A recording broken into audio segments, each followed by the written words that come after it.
আমি আল্লাহ সেটাকে হালাল বানাই। যেমন আমাদের এই বাগানের মধ্যে শীত তো মোটামুটি না, ভালো শীত, কথা বলতে ভালো শীত।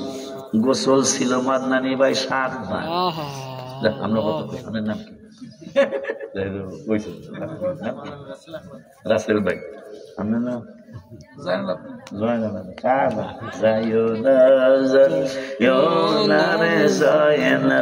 তুমি রনে যায় না,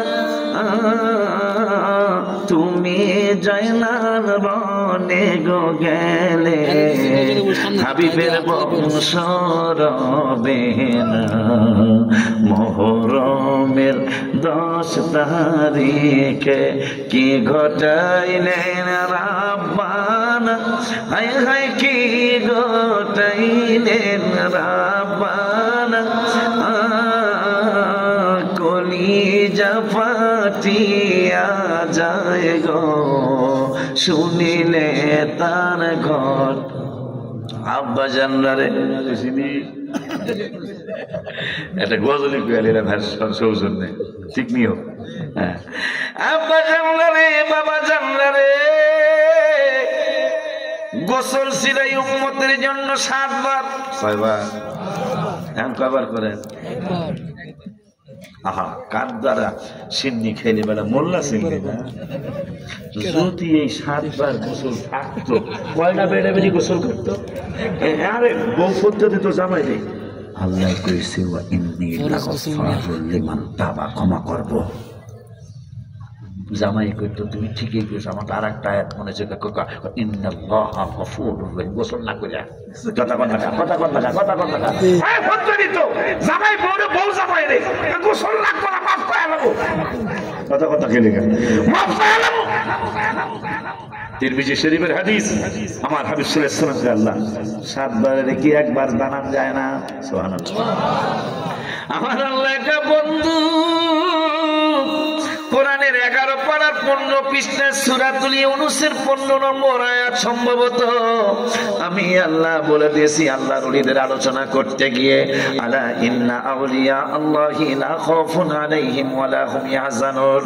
আমি তো আশ্চর্য হইছি, সত্যি বলতেছি, 11:30 বেজে গেছে। আমি তো আশ্চর্য হয়েছি কি, মানে বাগানে তো এই কোরআন হাদিস পাওয়া যাবে না, এনে হলো ঘটনা করতে হবে। আর আমি হলাম গজলের ফোক, একটা গজলের কিতাব দেখ না এই না, আজকে এখনো কই না। ভাইজান দাদাতে বুঝে হুজুরে গজল সহ আজ জানে, গজল ছাড়াও জানে। ভাইজান কথা ঠিক আছে না? আজকে 11:30 কোনটা বেজে গেছে গা, প্রায় 100 ঘন্টার কাছাকাছি আমি স্টেজে, গজল একটাও কই নেই এখনো। তাহলে বোঝা গেলে আল্লাহর দয়া আমি পারবো না, আল্লাহর দয়া রসুলের নজরে কলমে গজল ছাড়াও আজ পারি তো ইনশাআল্লাহ। এই 301টা গজল এখানে আছে, আমার অন্তরের কথাগুলি লেখা। আমার গজলের সাথে ভাইজানরাও জানে, আমার নাত শরীফের সাথে গজলের সাথে কারো নাত শরীফ মিলবে না, কারণ আমি তো রসুল দেখার জন্য গজল লিখেছি। নবী যেন আমার সাথে একটু দিদার দেয়, আমিন বলেন। দিদারটা দিলে কি হবে রে বাবা? তিরমিজি শরীফের হাদিস, মিশকাতের 554 পৃষ্ঠা হাদিসটা আসছে, মূল কপি বাংলাটা নেই। বাংলা পড়েই তো আজকে বেদাতের ভর্তা বেশি আসতেছে, কথা কয় না কা ভাইরে? তোরে যদি আমি বলি তুই আরবি আবারাত ভাই পড়, পারবি না, তুই একটা অক্ষর পড়তে পারবি না বেটা। অথচ কত বড় বড় ফতোয়া বাবা দিয়া ফেলাও। এই মিশকাত শরীফের 554 পৃষ্ঠা, মূল মিশকাত শরীফ বাংলাটা না, মূল মিশকাত শরীফের 554 পৃষ্ঠা 7 নম্বর লাইনে হাদিসটা আছে। কেন আমি এতগুলি গজল লিখলাম এবং লিখতেই আছি, লিখতেই থাকবো, লেখা আমি কোনোদিন ভুলবো না, আমি লিখতেই থাকবো। কারণ আমার আলা হযরত আজিমুল বরকত ইশকে মোহাম্মদ আহমদ রেজা খাঁ ফাজিলে বেরলভী রাদিয়াল্লাহু তাআলা ইন্তেকালের মাত্র 38 মিনিট আগে কলমার কাগজ দাও।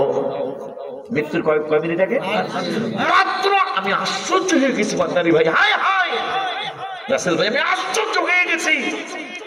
ইন্তেকালের জানকান্দানি শুরু হয়ে গেছে, আর 38 মনের পরে 38 মিনিট পরে তিনি কবরের জগতে যাবেন।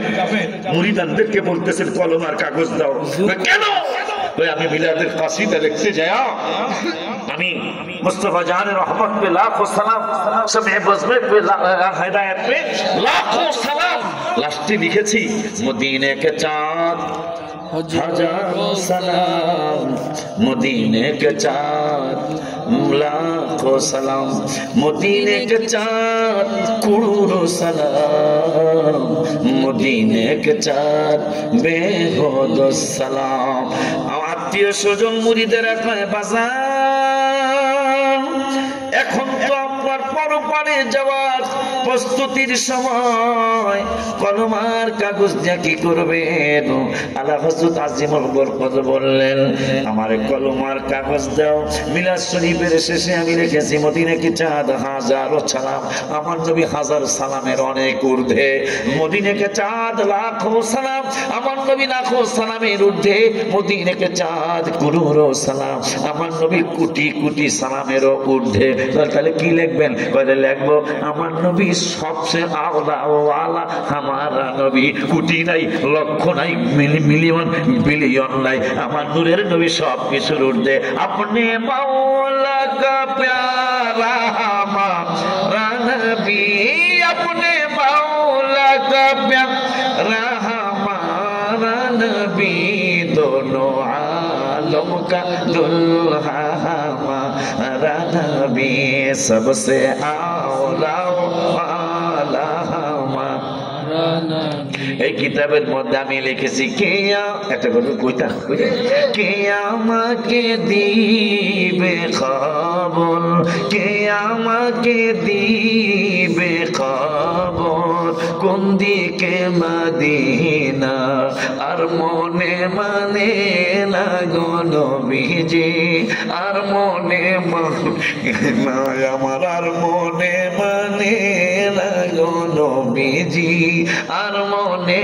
মানে না আমিন কয়রা আপনারে কেন আমি গজল লিখলাম এবং লিখতে থাকবো রাসূল দেখার জন্য নবীজি মিশকাতের 554 পৃষ্ঠা 7 নম্বর লাইনে আমার